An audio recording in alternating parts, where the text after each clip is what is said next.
Location చూడండి, మొత్తం ఊర్లన్నీ కనబడిపోతున్నాయి.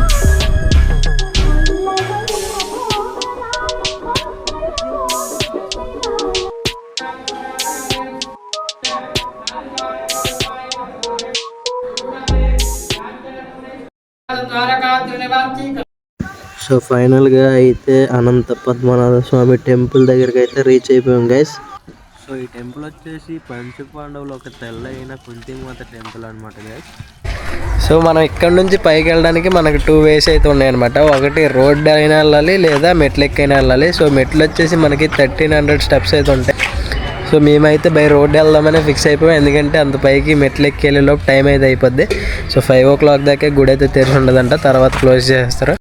So ఇక్కడ రథయాత్ర జరిగేటప్పుడు వాడే రథం అనమాట ఇది. సో లోపలికి వెళ్ళి అయితే మీకు చూపిస్తాను చూడండి టెంపుల్ ఎలా ఉందో కుంతిమాతది. లోపలికి రాగానే మనకి ధ్వజస్తంభం అయితే కనిపిస్తుంది. సో టెంపుల్ అయితే చూడండి, అసలు రాయిలతోనే కట్టున్నారు అనమాట మొత్తం. ఇది వచ్చేసి 600 సంవత్సరాల దగ్గర అయితే అవుతుందని చెప్తున్నారు. సో ఈ టెంపుల్ ఆర్కిటెక్చర్ అయితే చూడండి ఎంత బాగుంది. అసలు అంత పురాతన టెంపుల్లో ఇంత మంచి ఆర్కిటెక్చర్ ఉందంటే చాలా చాలా రేర్ అసలు. సో మొత్తం తిప్పి చూపిస్తాను చూడండి మీకు టెంపుల్ అంతా కూడా. సో చాలా అంటే చాలా బాగుంది కుంతిమాత టెంపుల్. చాలా విశాలంగా ఉందన్నమాట, చాలా పెద్ద టెంపుల్. అసలు మీకు వీడియోలో చూస్తే చిన్నగా కనిపిస్తుందేమో, కానీ ఇక్కడికి వచ్చి చూస్తే ఏదో పెద్ద గ్రౌండ్లో ఆడుకోవడానికి వచ్చినట్టు ఉందన్నమాట. మొత్తం చాలా పెద్ద టెంపుల్. సో చుట్టూ తిరిగి చూస్తున్నాను ఇప్పుడు నేను. సో చూడండి ఎంత బాగుందో అసలు టెంపుల్ వచ్చేసి. స్తంభాలు చాలా ఉన్నాయి అన్నమాట, ఇక్కడ రాసగా స్తంభాలు ఉన్నాయి. సో ఇలాగ ముందుకెళ్తున్న కొద్దీ ఇంకా టెంపుల్ వస్తానే ఉంది, నేను నడుస్తూనే ఉన్నాను అనమాట. ఇక్కడ వచ్చేసి ఒక చిన్న ఎంట్రన్స్. సో ప్రజెంట్ అయితే కిందన కుంతిమాత టెంపుల్ అయితే ఉంటుంది అనమాట, దాని దగ్గర ఉన్నాం. సో ఇది అయిపోయిన తర్వాత మనం డైరెక్ట్ కొండ మీదకి అయితే బండి వేసుకుని వెళ్ళిపోవాలి. అక్కడ నుంచి ఒక 200 స్టెప్స్ ఎన్నో ఉంటాయంట, అవి అయితే మనం ట్రెక్కింగ్ చేయాలి. ట్రెక్కింగ్ చేసిన తర్వాత అనంత పద్మనాభ స్వామి టెంపుల్ దగ్గరికి అయితే మనం రీచ్ అయిపోతాం. సో ఈ టెంపుల్ చూపిస్తాను చూడండి మీకు ఎలా ఉంటుంది.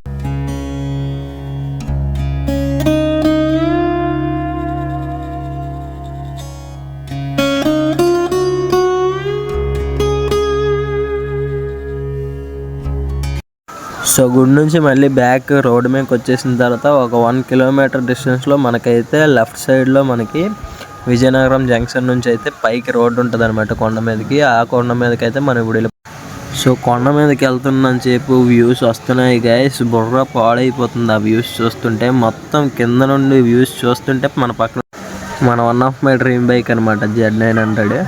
సో వ్యూస్ అయితే ఇక్కడ నుంచి చాలా బాగున్నాయి అనమాట, ఒక్కసారైనా సో ఇక్కడ నుంచి లొకేషన్ చూడండి, మొత్తం ఊర్లన్నీ కనబడిపోతున్నాయి.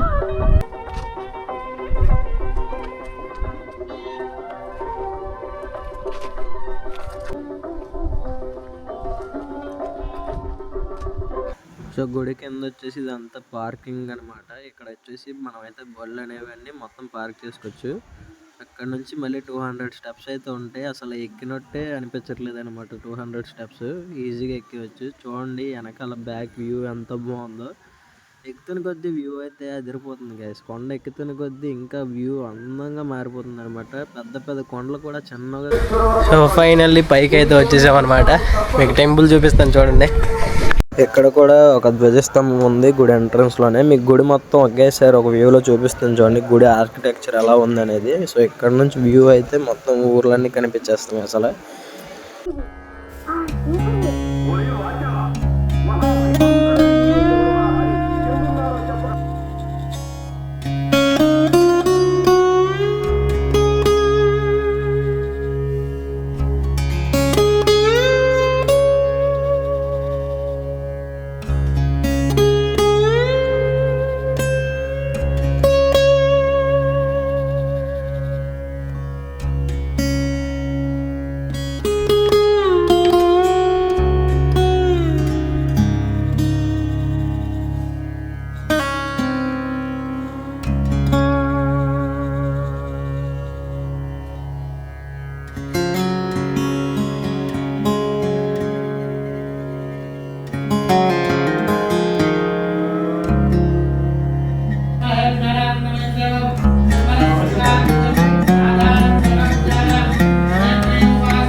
సో పంతులు గారిని అయితే మేము హిస్టరీ చెప్పమని అడిగాం, క్లీన్ చేసి బయటకు వచ్చి చెప్తాననేసి అన్నారు. సో క్లోజింగ్ టైం కూడా అయిపోయింది, ఆల్మోస్ట్ ఇంకా 6 నిమిషాలు అయితే 5 అయిపోద్ది.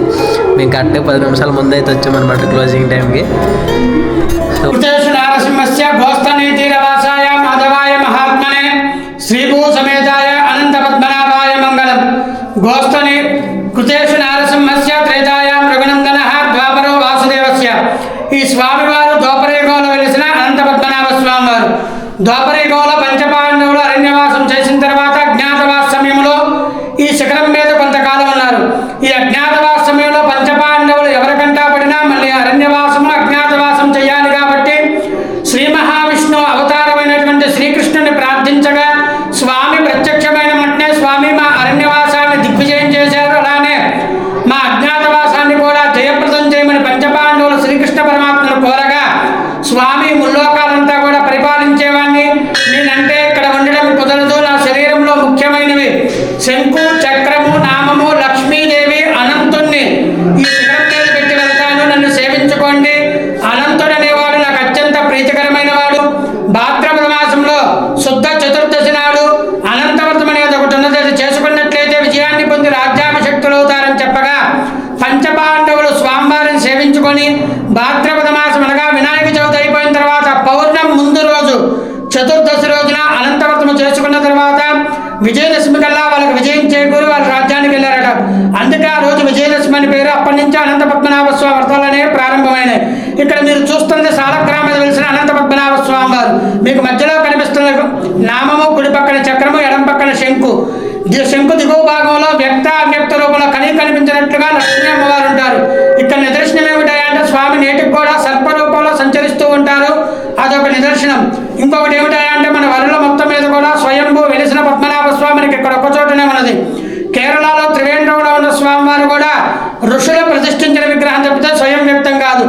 కింద కుంతీదేవి ప్రతిష్ఠించిన మాధవ స్వామివారి దేవాలయం ఉంది. పంచపాండవుల తల్లి కుంతీదేవి వాళ్ళ కుమారులు అరణ్యవాసానికి అజ్ఞాతవాసానికి వెళ్ళారని చింతతో 5 చోట్లకు తీర్థయాత్రలు చేసిందట. ఈ 5 చోట్ల కూడా మేనల్లుడైనటువంటి శ్రీకృష్ణుని ప్రతిష్ఠించుకుంటూ వచ్చింది. ఎందుకంటే పంచపాండవులు అరణ్యవాసం అజ్ఞాతవాస సమయంలో శ్రీకృష్ణ పరమాత్ముడు సహాయ సహకారాలు అందించాలని కృతజ్ఞతతో మేనల్లుడిని ప్రతిష్ఠించింది. ఒకటి కాశీ, రామేశ్వరం, ప్రయాగ, పిఠాపురం, పద్మనాభం. కాశీలో బిందుమాధవ స్వామి, ప్రయాగలో వేణుమాధవ స్వామి, రామేశ్వరంలో సేతుమాధవ స్వామి, పిఠాపురంలో సుందరమాధవ స్వామి. ఇది చివరి క్షేత్రంగా శ్రీకృష్ణుడు కోరిక మేరకు కుంతి అని పేరు వచ్చిన తర్వాత మాధవుడు అని వస్తుంది. ఈ 5 క్షేత్రాలను కూడా పంచమాధవ స్వామి క్షేత్రాలు లేదా కుంతి మాధవ స్వామి క్షేత్రాలు అంటారు. వీరు సామ్రాజ్యానికి వెళ్ళిపోయిన తర్వాత కొంతకాలానికి మన విజయనగరం సామ్రాజ్యం పూసపాటి గజపతుల సామ్రాజ్యం ఏర్పడిన తర్వాత విజయనగరం రాజావారి కల్లో పద్మనాభ స్వామి దర్శనమిచ్చి పలానా అనంతగిరి మీద వెలిశాను, దేవాలయం నిర్మాణం చేయమని ఆజ్ఞాపించగా మన విజయనగరం రాజావారి మొత్తం కూడా 104 దేవాలయాలు నిర్మాణం చేశారట. ఆ 104 దేవాలయాలు ఇక్కడ 3 దేవాలయాలు ఉన్నాయి. కొండ మీద స్వయంభూ అనంత పద్మనాభ స్వామి, కొండ దిగువన కుంతీదేవి ప్రతిష్ఠించిన మాధవ స్వామి, మెట్లెక్కే మార్గంలో నారాయణేశ్వర స్వామి శివాలయం ఉంది. ఈ దేవాలయం నిర్మాణం జరిగి సుమారు 500 నుంచి 600 సంవత్సరాలు అవుతుందని చరిత్ర చెబుతుంది. వెలిసి మాత్రం ద్వాపరయుగంలో వెలిసిన స్వామివారు. ఇది 2వ యుగం జరుగుతూ ఉంది. ఇక్కడ ప్రతి సంవత్సరం కూడా 4 పెద్ద ఉత్సవాలు జరుగుతాయి. భాద్రపద మాసంలో అనంత పద్మనాభ స్వామి వ్రతాలు, ఆశ్వేజ మాసంలో స్వామివారి పవిత్రోత్సవాలు, కార్తీక మాసంలో రాత్రిపూట అమావాస్య కలిగిన రోజున ఈ 1278 మెట్లకు కూడా తైల దీపాలంకరణ సేవ అనగా కోటి దీపోత్సవం జరుగుతుంది. ఫాల్గుణ మాసంలో ఏకాదశి కళ్యాణం, త్రయోదశికి తెప్పోత్సవం, పౌర్ణమికి రథయాత్ర జరుగుతాయి. చిన్న చిన్న ఉత్సవాలు వచ్చి ధనుర్మాస సేవ, ముక్కోటి ఏకాదశి, గోదా కళ్యాణం, స్వామివారికి నవనీత సేవ, చందనోత్సవం, లక్ష తులసి పూజ కార్యక్రమాలు జరుగుతాయి. ఇక్కడ జరిగే కార్యక్రమాలు స్వామివారి యొక్క స్థల పురాణం. శ్రీ అనంత పద్మనాభ స్వామినే నమః, శ్రీ కుంతి మాధవ స్వామినే నమః. సో ఇది గైస్ మన అనంత పద్మనాభ స్వామి టెంపుల్ అయితే. సో చాలా బాగుంది. సో పంతులు గారు చెప్పిన హిస్టరీ కూడా చాలా బాగుంది అనమాట, చాలా బాగా చెప్పారు. ఇది అనమాట ఇవాళ వీడియో. సో వీడియో నచ్చితే ఖచ్చితంగా ఛానల్ సబ్స్క్రైబ్ చేసి పక్కన ఉన్న బెల్ ఐకాన్ అయితే ఆల్ చేసుకోండి. అలాగే కింద కామెంట్ అయితే చేసేయండి మీకు ఏమనిపించింది అనేది.